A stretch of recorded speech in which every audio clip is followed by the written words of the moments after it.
कश्ती, बैठे हैं जिसमें सभी। जीवन है एक कश्ती, बैठे हैं जिसमें सभी। लगती है बढ़ती जाए, असल में वो बढ़ ना पाए। अगर यीशु माझी नहीं, अगर यीशु माझी नहीं।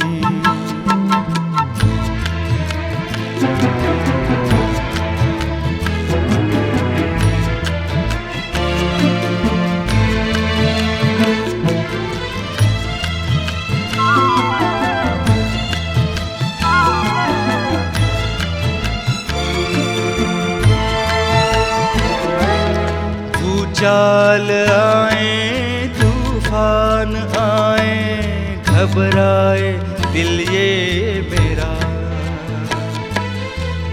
चाल आए तूफान आए, घबराए दिल ये मेरा। यीशु बनेगा तेरा सहारा, आज़मा ले तू उसको जरा। आज़मा ले तू उसको जरा। जीवन है एक कश्ती,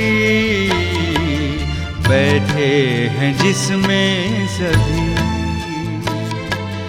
लगती है बढ़ती जाए, असल में वो बढ़ ना पाए।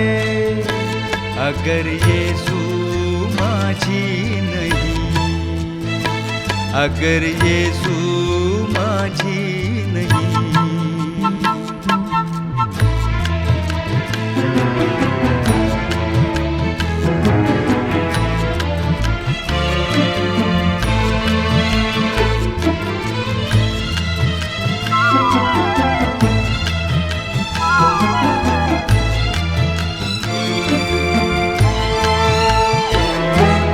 रास्ता कठिन और लंबा सफर हो, छाया हो अंधियारा।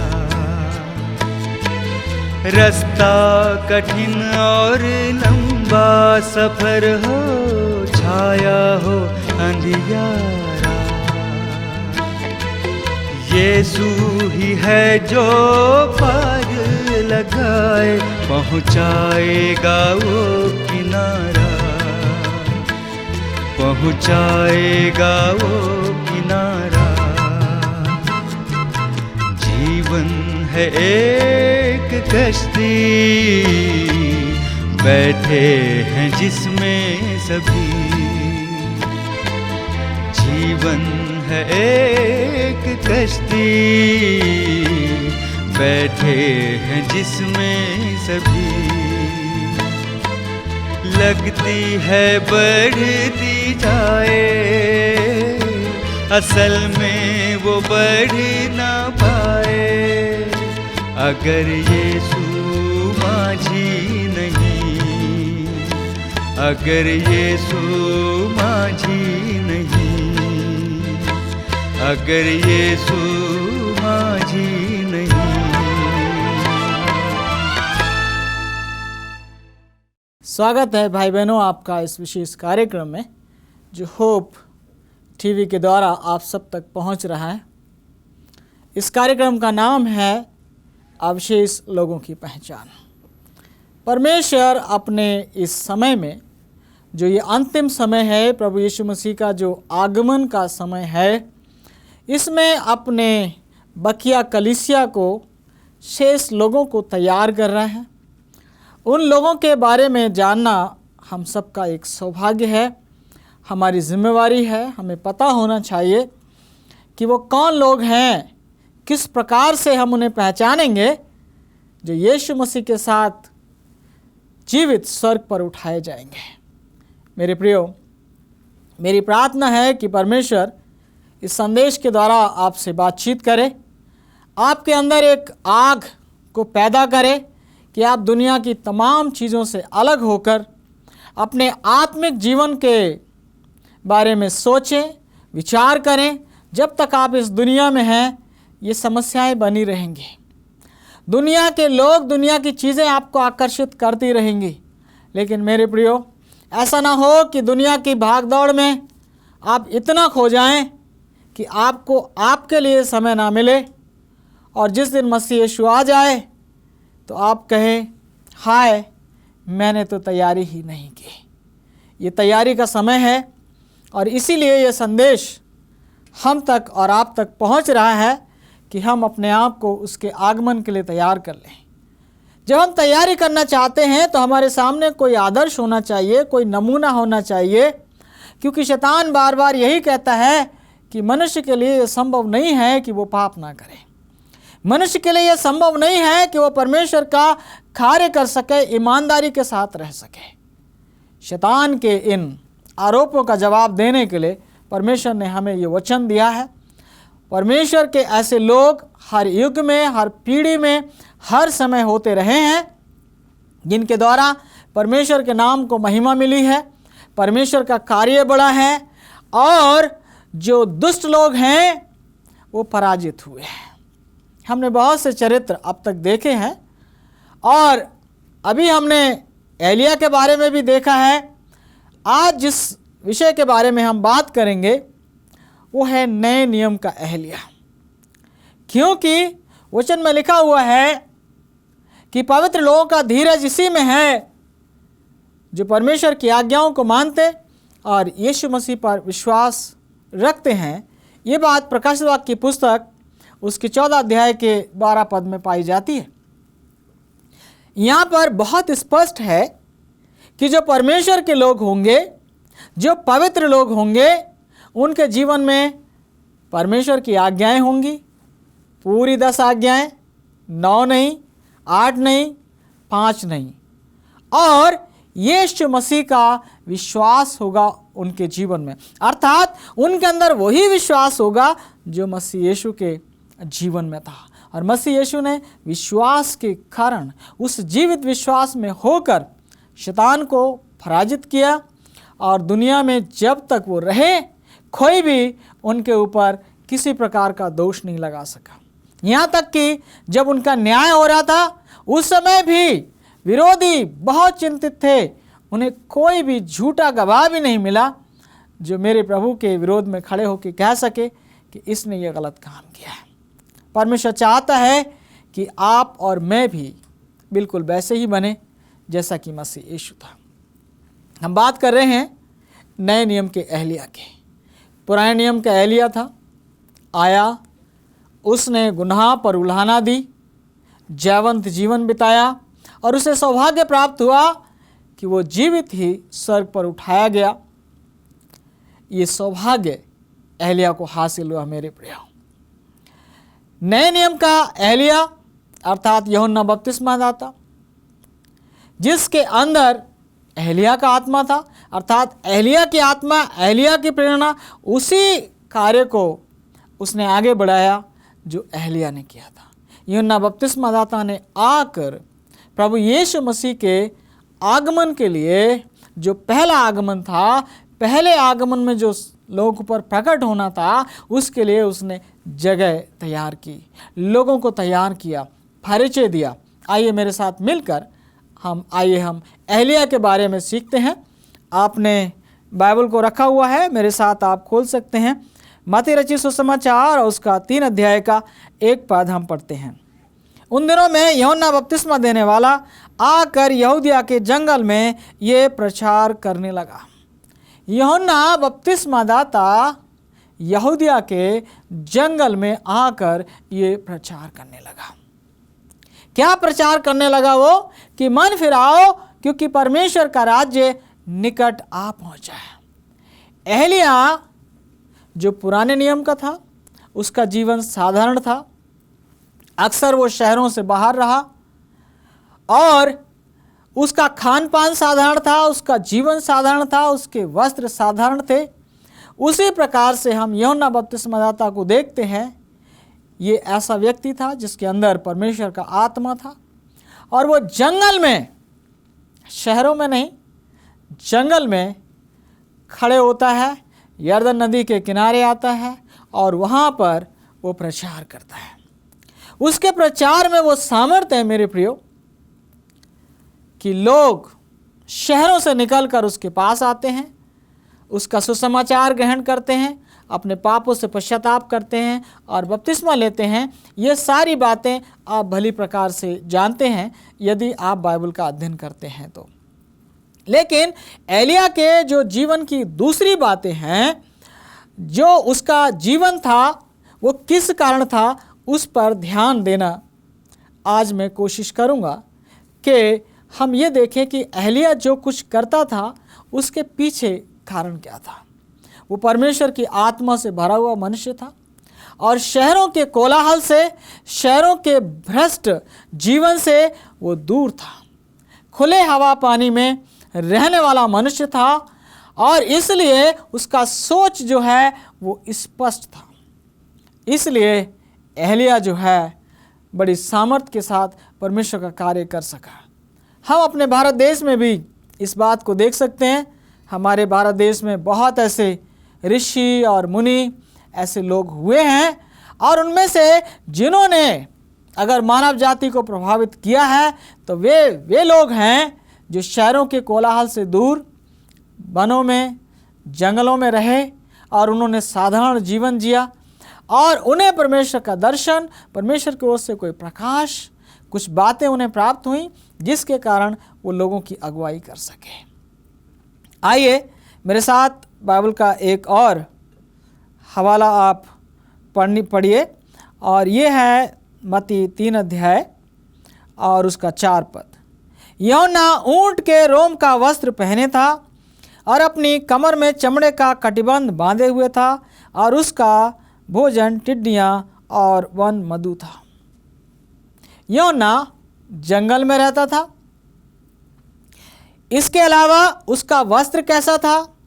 वो ऊंट के रोम का वस्त्र था, ऊंट के बालों का वस्त्र था, कमर में चमड़े का पटुका वो बांधे रहता था और उसका भोजन जो था वो शाकाहारी था। वो शहद और ये जो करोब नामक वृक्ष होता था वहाँ पर, उसकी वो फलियाँ खाया करता था। यूहन्ना बपतिस्मा दाता साधारण कपड़े पहनता था, जंगल में रहता था और वो शाकाहारी था। इसलिए वो परमेश्वर के लिए बहुत बड़े कार्य को कर सका। अभी ये जो अंतिम समय है इस दुनिया का, इसमें आप बेलशस्सर की पार्टियां बहुत देख सकते हैं। जहां भी देखिए लोगों के पास पैसा है, इसलिए वो खाने के लिए जीते हैं। जो कुछ उन्हें अच्छा लगता है, अच्छा दिखाई देता है, उसे खाते हैं। जो अच्छा जिसका उन्हें स्वाद आता है उसको खाते हैं। ये नहीं सोचते कि हम इसे क्यों खा रहे हैं। और इसलिए उनका जो दिमाग है वो खुला नहीं रहता, वो बंद हो जाता है। उनके अंदर पवित्र बातों की जो समझ है वो खत्म हो जाती है। पवित्रता के जीवन को वो गंभीरता से नहीं लेते हैं। मेरे प्रियो, अगर हमें जयवंत होना है तो हमें यहाँ पर जयवंत होना पड़ेगा जहाँ पर यूहन्ना बपतिस्मा दाता जयवंत हुआ था। उसका वस्त्र साधारण था, उसका रहन सहन साधारण था और उसका खान पान साधारण था और वो शाकाहारी था। मेरे प्रियो, याद रखें, परमेश्वर अपने लिए विशेष लोगों को तैयार कर रहा है और अगर आप उसके लोगों में होना चाहते हैं जो प्रभु यीशु मसीह के आगमन के समय जीवित उठाए जाएंगे, तो ये ज़रूरी है कि इन बातों में आप और मैं बदलाव करें। आज अगर देखा जाए तो सत्य यह है कि कलीसियाएं जो हैं वो संसार को कन्वर्ट नहीं कर रही हैं, बल्कि संसार कलीसियाओं को कन्वर्ट कर रहा है। हमारे लोगों के वस्त्र, कलीसिया के लोगों के वस्त्र सांसारिक लोगों की तरह छोटे और तंग होते जा रहे हैं। हमारा खान पान सांसारिक लोगों की तरह गिरे हुए स्तर का होता जा रहा है। जिस तरह के संसार के लोग शहरों में भीड़ भाड़ वाले इलाके में रहना पसंद करते हैं, हम भी वहीं पर रहने की कोशिश कर रहे हैं। मेरे प्रियो, ये बेहद खतरनाक बात है। यहाँ पर सोचना पड़ेगा, विचार करना पड़ेगा, क्योंकि परमेश्वर का कहर सबसे पहले शहरों के ऊपर ही गिरेगा। और उस समय जितने लोग भी लापरवाह हैं, जो अपने समय को, अपने संसाधन, अपने पैसे को शहरों में लगा रहे हैं, खान पान के ऊपर लगा रहे हैं, वस्त्रों के ऊपर लगा रहे हैं, वो रोएंगे और पछताएंगे। उन्हें शायद दोबारा मौका नहीं मिलेगा। आज आपके पास और मेरे पास मौका है। आप किसको अपना आदर्श मानते हैं? क्या यूहन्ना बपतिस्मादाता को आप अपना आदर्श मानने के लिए तैयार हैं? यदि हाँ, तो परमेश्वर सचमुच आपको आशीष दे और आपकी मदद करे। आइए मेरे साथ आप और परमेश्वर के वचन में आगे बढ़ें और आइए हम देखें मत्ती रचित सुसमाचार उसका 3 अध्याय का 2 पद पढ़ेंगे। और वहाँ पर जो उसने संदेश दिया उसके बारे में लिखा है, मन फिराओ क्योंकि स्वर्ग का राज्य निकट आ गया है। यूहन्ना बपतिस्मादाता कह रहा था कि आप और मैं पश्चाताप करें, स्वर्ग का राज्य निकट आ गया है, अर्थात मसीह यीशु प्रकट होने वाला है। और आज जो ये अविशेष लोग हैं वो यही प्रचार कर रहे हैं कि आप और हम सब मन फिराएं, पश्चाताप करें, क्योंकि मसीह यीशु बहुत जल्द आने वाला है।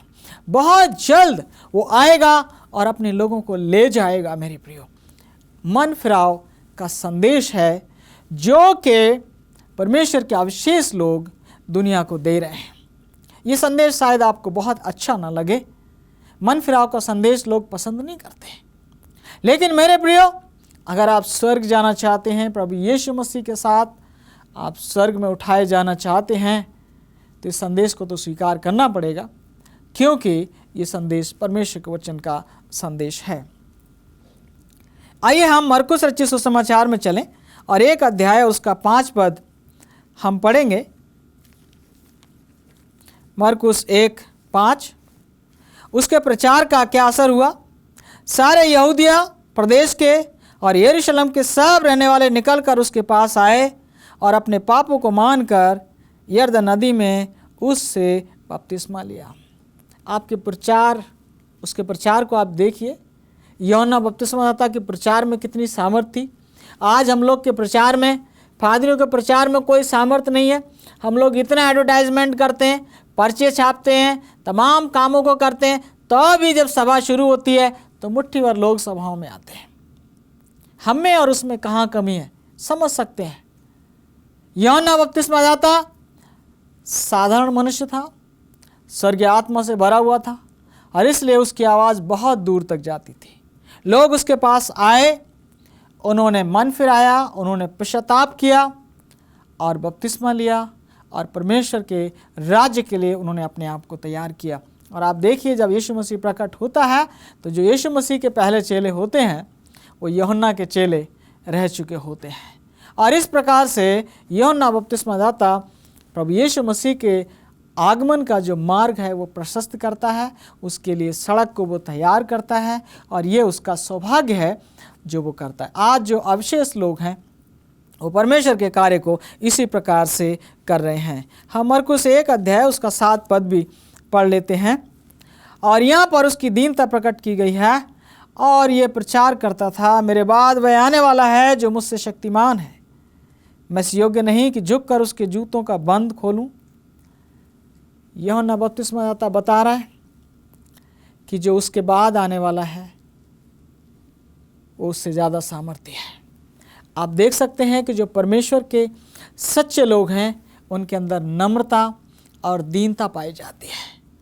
वो जानते हैं कि परमेश्वर के बिना वो कुछ नहीं कर सकते और वो सारा आदर, सारा श्रेय, अपनी कामयाबी का सारा श्रेय परमेश्वर को देते हैं। यूहन्ना बपतिस्मादाता के समान कहते हैं, वो मेरा स्वामी है, वो मेरा राजा है। मेरे प्रियो, परमेश्वर आज आपको पुकार रहा है। आज वो आपको बता रहा है कि अविशेष लोग, जो परमेश्वर के विशेष लोग हैं, वो कैसे हैं। आपके दिल में वो इस बात को पैदा करना चाहता है कि आप इन लोगों के साथ जुड़ जाएं, अपने आप को तैयार करें, उसके संदेश को ग्रहण करें, पश्चाताप करें, ताकि आप भी एलिय्याह की आत्मा से भर के इस अंतिम समय में गुनाह में नाश होती हुई आत्माओं को बचा सकें, उन्हें परमेश्वर के राज्य के लिए आप तैयार कर सकें। मेरे प्रियो, आप सचमुच धन्य होंगे अगर आप ऐसा कर पाते हैं तो, क्योंकि परमेश्वर को लोगों की ज़रूरत है जिसके द्वारा वो कार्य कर सके। परमेश्वर ये सुसमाचार सुनाने का कार्य स्वर्गदूतों से भी करा सकता था, लेकिन परमेश्वर चाहता है कि आत्माओं को बचाने का जो आनंद होता है उसे हम और आप प्राप्त करें। और जब हम दूसरी आत्माओं को बचाने के लिए कार्य करते हैं, उससे हमारा विश्वास बढ़ता है, हम मजबूती हासिल करते हैं और दूसरों को बचाने के कारण हम खुद भी बचते हैं, और इस प्रकार से हम परमेश्वर के राज्य के लिए अपने आप को और दूसरों को तैयार कर पाते हैं। परमेश्वर आपका आह्वान दे रहा है, आपको पुकार रहा है, और एलिय्याह और यूहन्ना बपतिस्मादाता का उदाहरण आपके सामने रखकर वो आपसे कह रहा है कि आपके और मेरे जीवन में नम्रता और दीनता की आवश्यकता है, एक साधारण जीवन को जीने की आवश्यकता है, क्योंकि किसी का जीवन उसकी वस्तुओं की बहुतायत के कारण नहीं होता है। आज कितने लोग हैं दुनिया में जो अपने आप को परमेश्वर का जन कहते हैं, लेकिन उनकी अगर कोई संपत्ति चली जाए, कोई नुकसान हो जाए, कोई बीमारी हो जाए, कोई मौत हो जाए, तो परमेश्वर के ऊपर विश्वास जो है वो छोड़ देते हैं। पिछले दिनों में एक व्यक्ति से हमारी मुलाकात हुई जो प्रचार भी करता था, चर्च भी जाता था, परमेश्वर की गवाही देता था, लेकिन उसके जीवन में एक ऐसा कार्य हुआ, एक गलती हुई जिसके कारण उसे कुछ आर्थिक हानि हुई, और उस आर्थिक हानि के कारण उसने परमेश्वर से प्रार्थना की, और चूँकि परमेश्वर ने उसकी प्रार्थना का जवाब तुरंत नहीं दिया, इसलिए उसने प्रार्थना करना और बाइबल पढ़ना और चर्च जाना छोड़ दिया। मेरे प्रियो, क्या आप भी ऐसा ही करना चाहते हैं? अगर आप ऐसा करना चाहते हैं तो आपका विश्वास जो है वो बहुत कमज़ोर है। परमेश्वर आज आपके सामने यूहन्ना बपतिस्मादाता का उदाहरण सामने रखकर कह रहा है कि हमें और आपको विश्वासी होने की आवश्यकता है। मेरे प्रियो, इस यूहन्ना बपतिस्मादाता के अंदर एक बड़ा साहस था, क्योंकि उसका जीवन साधारण था। मेरे साथ आप एक और बाइबल पद को खोलने के लिए पढ़ने के लिए मत्ती 3 अध्याय में चलें, और उसका हम 7 पद पढ़ेंगे। मत्ती 3 का 7 लिखा है, जब उसने बहुत से फरीसियों और सदूकियों को बपतिस्मा लेने के लिए अपने पास आते देखा तो उनसे कहा, हे सांप के बच्चों, तुम्हें किसने जता दिया कि आने वाले क्रोध से भागो। यहाँ पर प्रभु यीशु मसीह फरीसियों से, जो उस समय के बड़े धार्मिक लोग अपने आप को समझते थे, बड़े धनवान लोग थे, उनसे कहता है, हे सांप के बच्चों। साहस चाहिए गुनहगार को गुनहगार कहने के लिए, और वो तभी मिलेगा जब आपका जीवन साधारण होगा, आपका खान पान साधारण होगा, परमेश्वर के साथ आपका रिश्ता मजबूत होगा, तभी आप इस यूहन्ना बपतिस्मादाता के समान गलत को गलत कह पाएंगे, पाप को पाप कह पाएंगे। आप देखें इसके जीवन को, किस तरह से उसने गवाही दी, किस तरह से वो आगे बढ़ा। मत्ती रचित सुसमाचार उसके 14 अध्याय में हम चलें, और वहाँ हम उसके साहस को हम देखते हैं। राजा हेरोदेस, जो उस समय वहाँ पर राजा था, वो क्या करता है, अपने भाई फिलिपुस की पत्नी को अपनी पत्नी बना लेता है। वचन के अनुसार ये क्या है? ये व्यभिचार है, और इस व्यभिचार के लिए यूहन्ना बपतिस्मादाता उल्हाना देता है, उसे डांटता है, उसे कहता है कि हे राजा, जो कुछ तू कर रहा है वो गलत है, वो पाप है। इसका इनाम उसे क्या मिलता है? वो जो रानी है, हेरोदियास है, वो उससे चिढ़ जाती है, उसको मार डालना चाहती है। मेरे प्रियो, इस तरह से पहला एलिय्याह एक स्त्री के द्वारा सताया गया, दूसरा भी एलिय्याह एक स्त्री के द्वारा ही सताया जा रहा है। आप समानता को देखिए, और स्त्री, दो स्त्रियां हैं, एक पवित्र स्त्री, दूसरा कुरिन्थियों 11 अध्याय उसके 2 पद में, एक पवित्र स्त्री पवित्र कलीसिया को दिखाती है, लेकिन दूसरी जो भ्रष्ट स्त्री है वो भ्रष्ट कलीसिया को दिखाती है। यहां पर हम समझ सकते हैं कि जो परमेश्वर के अंतिम समय के लोग होंगे वो एक स्त्री के द्वारा अर्थात कलीसिया के द्वारा सताए जाएंगे। लेकिन ये घबराता नहीं है, ये हिम्मत नहीं हारता है, ये खुश है, ये अपनी बात को बदलने के लिए तैयार नहीं है।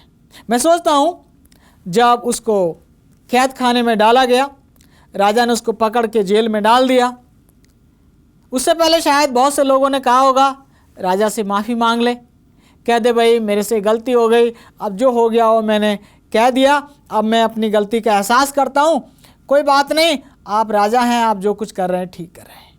मेरे प्रियो, ऐसा नहीं है।